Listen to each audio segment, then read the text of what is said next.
What is going on, everybody? Welcome back to another Pokemon Sword and Shield video. Today we're going to be talking about competitive Pokemon because I just recently have really gotten into competitive Pokemon in Pokemon Sword and Shield. Pokemon Sword and Shield is the first game I've ever done competitive battling in. It was the first time I actually had an interest in it because of how easily accessible it is, because of the addition of like the bottle caps and stuff to boost IVs.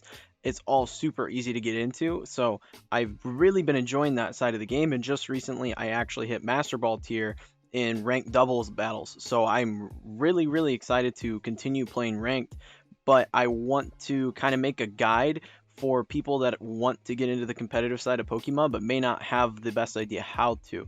And the reason I want to do that is because just recently I was in the same position where I wanted to get into it but wasn't sure how to do it, and then I learned a bunch of stuff, and now I'm ready to share my kind of tips and tricks for getting into competitive Pokemon and Pokemon Sword and Shield. So like I said, this is my first game where I really have played any sort of competitive Pokemon. It's the first time I've ever bred a team for competitive play, so there's been a lot of learning. It's been a big learning experience in regards to that. So the first thing I'm going to say anyone that wants to get into competitive needs to know how to do is they just need to understand how the game works. They need to understand how to breed. They need to understand stats like EVs and IVs. They need to understand items and which items will work effectively on Pokemon. They need to understand different move types, whether it be special or a stat changing move, things of that nature. They need to understand all aspects of the game so that way they can best prepare their team. The second thing I recommend everyone do is pick a battle style, pick a format, because I do double battles. I don't do many single battles, and my team that I bred would perform horribly in single battles. They're two totally different beasts, so you need to pick the format that you want to use and then look up the rules for that format. And the reason I say look up the rules is because there are certain conditions. For example, you can only have a certain item on a Pokemon in your party, so you can't use multiple citrus berries in your party, or certain Pokemon are actually banned in competitive play, certain Gmax forms. So these are all things you need to understand before you start building a team. That way you don't build your team around something that is banned in competitive. Now, the next thing I'm going to recommend you do, and this can be applied to the first thing, which I said was understanding the game, and that is just watching and learning. And what I mean by watching and learning is finding guides or watching videos on YouTube or things like that of things you don't understand, like breeding guides. Like I have tons of guides here on the channel for stuff like that, or just watching people play competitive so you kind of have an understanding of how it works. Like I have learned so much from watching A-Drive do his Road to Master Ball series, and that is how I've kind of began to understand how double battles work, because he is very big into that. So watching him has helped me get better as a player, and like watching the Dallas Regionals the other day helped me get better as a player. So things like that you need to watch, and helps you understand what is going on in the game so you can be better as a player.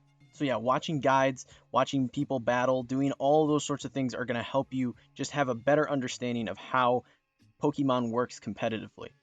Now, when it comes to building a team, you can rent teams from like the battle tower and stuff, and you can use them for ranked competitive battles. However, I highly recommend you build your own team. And the reason I say that I recommend you build your own team is because honestly, you can pick up a solid team, a very powerful team off of like a rental in the battle tower. However, those rental teams they're not yours. You don't understand the ins and outs of that team. Only the person that made that team understands how that team is supposed to work. Where if you build your own Pokemon team, you understand the ins and outs of that team, and that way you better understand their strengths, their weaknesses, where they're going to thrive, and how best to utilize that team of Pokemon. Now, when you're getting into building your own team, I highly recommend you use Pokemon Showdown. It is super nice. It is a really great tool that I just recently started using. It is so good.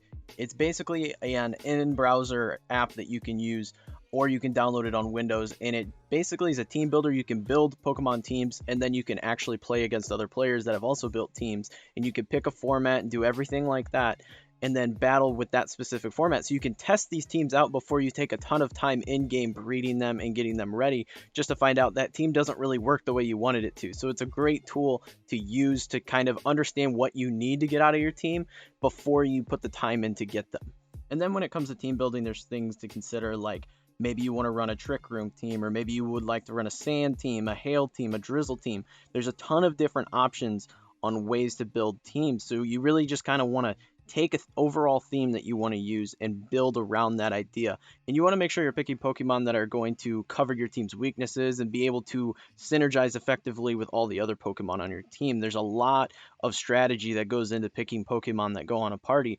And ultimately, it's like one big puzzle that you're trying to put together to work in unison. And it's really, really fun and addicting if you can get good at it and understand what you're doing with it. The big thing with team building is it's not always going to work out. That's just the fact of the matter. For example, I recently made a video talking about my full shiny competitive team. It was the first competitive team I'd ever made, and it was not very solid. Yes, I've won some battles with it. I've taken it and I got to Great Ball tier with it in the ranked season before I swapped over to the Trick Room team that I used to get the Master Ball.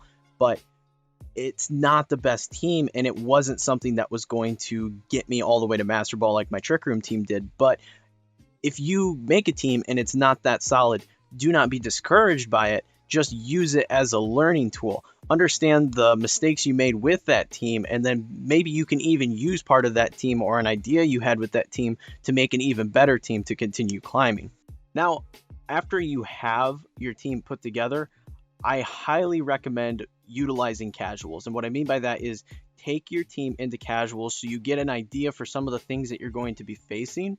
So that way you don't start just losing right off the bat in ranked battles because you don't fully understand how your team's operating or how to handle certain situations. Casuals are a great tool to just kind of get you familiar with some strategies that are currently in the meta, so you know how to handle those situations when you do get on the ladder and start trying to climb. And the biggest thing that I can say is when you do start playing ranked battles and you do start trying to climb the ladder, do not be afraid to lose. That is the biggest thing. Don't be afraid to lose. It's going to happen regardless of what team you build, because in Pokemon there is no perfect team and there's a lot of RNG. For example, you could get hit by a status effect and your Pokemon, like for example sleeping, if your Pokemon falls asleep, your Pokemon could be asleep for turns, like multiple turns, and not wake up, and that's just a bunch of RNG right there. Or you could get confused and then you could not snap out of confusion and keep hurting yourself constantly. There's a ton of different factors that could happen, even critical hits and things of that nature. Tons of things can happen in a battle, so not everything's always going to go your way. There is some element of RNG, and some things are just going to be out of your control, but what you can do is learn from your losses. That is the biggest thing. For example, throughout the competitive season, I had a huge problem with Grimmsnarl and Belly Drum Snorlax. And the reason for that is Grimmsnarl, I did not prioritize it enough, so it would set up like its Reflect and Light Screen, and I wouldn't be able to actually do enough damage to knock out Pokemon fast enough. And so my team would just get overwhelmed. So I started prioritizing Grimmsnarl and got rid of it right off the bat, and I had no problem wiping teams after that. And then Belly Drum Snorlax, I was not prioritizing enough as well, so after it got Belly Drum up, it would just wipe my team, where if I actually focused it down and it used Belly Drum, it would be weak enough that I could knock it out the next turn, and I would be fine with teams using that strategy. So there's a ton of things you just kind of got to learn from mistakes. There's a lot of trial and error here. Learning from your mistakes are going to help you understand your team better and also just make you a better player in Pokemon.